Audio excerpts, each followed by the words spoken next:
Dan jarida. Barka da zuwa dandalin ɗan Maniru. A yau za mu kawo muku abubuwa guda 5 da suka fi ɗaukan hankalin 'yan kallo a cikin sabon shirin fim ɗin ɗan jarida. Ya kake so aikin nan? Na bar Fauziya ta yi aikin jarida kawai a ƙarƙashin kamfanin saboda tarihi bai. Shirin fim ɗin ɗan jarida dai mai shadda Global Resources su suka shirya shi, sannan kuma shine fim ɗinsu na farko da suka taɓa yi mai dogon zango, wanda aka haska shi a tashar Arewa 24 da kuma tashar su ta YouTube mai shadda Global Resources. Fim ɗin na ɗan jarida dai ya ja hankalin 'yan kallo sosai saboda irin sauye-sauyen da aka zo da shi wanda ba kasafai aka saba gani a cikin shirin fina-finan Hausa ba.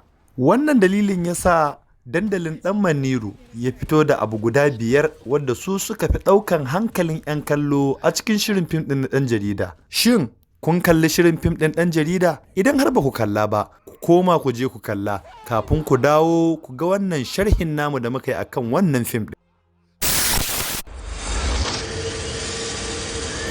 Na 5, salon labarin fim ɗin. Fim ɗin ɗan jarida ya zo da sabon salon labari wanda ya sha bamban da sauran labaran shirin fina-finan Hausa. Kamar yadda muka gani a kashin farko na fim ɗin, shirin yana nuna abin da ya faru ne kafin a koma baya a nuna wa ɗan kallo dalilin faruwar wannan abin. Idan mun bibiyi kashin farko za mu ga irin wannan wajen sau 3. Kamar yadda a farkon fim ɗin aka nuno Fauziya tana gudun neman ceton ranta daga hannun 'yan daba, ba tare da ɗan kallo ya san dalilin wannan gudun da take yi ba. Sai daga baya labari ya mai da mu baya muka ga dalilin da ya sa take gudu daga wajen 'yan daban nan, me ta yi musu kuma me yasa suke neman ta. Sannan labarin ya sake nuna mana cewa ta kira Sadiq a waya tana neman taimako daga wurinsa ba tare da mun san menene alakarta da Sadiq ba, kuma wane ne Sadiq. Amma daga baya labarin fim ɗin ya koma mana baya ya gwada mana menene alakarta da Sadiq. Wannan salon labarin dai ba kasafai muka saba ganinsa a cikin shirin fina-finan Hausa ba. Mafi yawanci muna kallon irin wannan labaran ne a fina-finan ƙasashen waje kamar Amurka ko Indiya. Wannan dalili ya saka labarin fim ɗin ɗan jarida ya sha bamban da sauran labaran fina-finan Hausa, kuma dalilin da ya sa kenan labarin ya ɗau hankalin 'yan kallo fiye da yadda ake zato.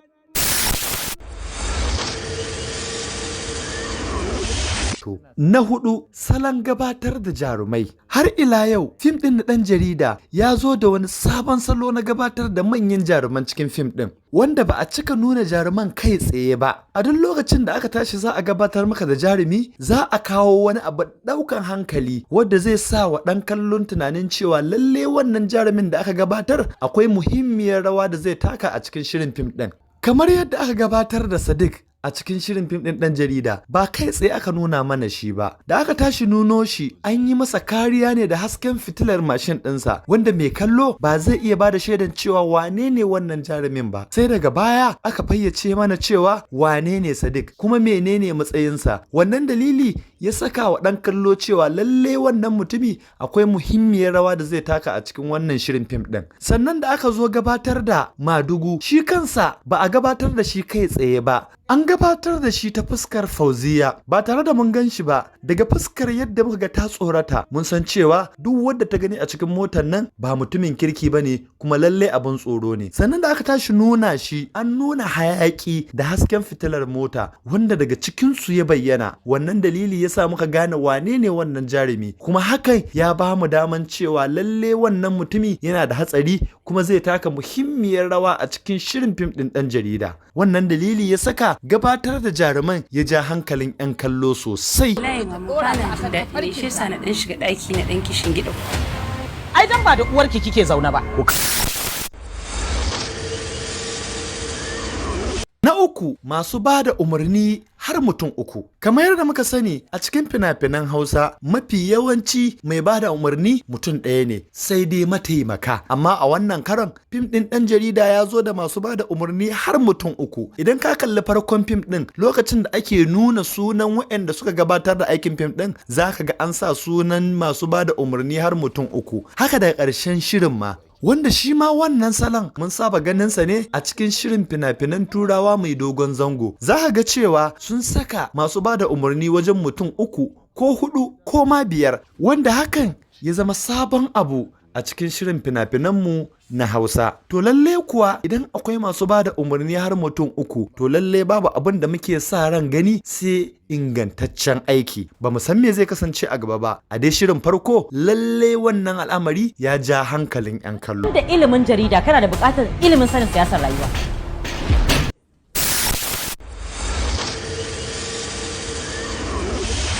Na biyu, Shu'aibu Lawal Kumurci a matsayin Madugu. Duk mai kallon shirin fina-finan Hausa ya san wane ne Shu'aibu Lawal Kumurci. Kuma ya san wani rawa ya fi iya takawa a cikin shirin fina-finan Hausa. Fim ɗin ɗan jarida ya ba wa Shu'aibu Lawal Kumurci rawar da ya fi iya takawa kuma yake burge jama'a da ita. Domin idan kana neman mugu, azzalimi, macuci, mai kwace-kwace da yanke-yanke a cikin shirin fina-finan Hausa, to lalle ba za ka dubi wani sama da Shu'aibu Lawal Kumurci ba in dai a Hausa fim ne. To a wannan lokacin ma kowane ne ya ɗauki Shu'aibu Lawal Kumurci a matsayin Madugu, lalle an yi basira. Domin rawar da ya saba takawa ne. Sannan a wannan karan ya samu damar da zai nuna wa mai kallo abin da ya fi ƙwarewa a kai. Shi yasa tun a kashin farko na fim ɗin Shu'aibu Lawal Kumurci ya ja ɗumbin masoya. Ba mu san kuma me zai kasance a gaba ba domin an ba shi abin da ya fi iyawa. Wannan yana daga cikin abin da ya ja hankalin 'yan kallo.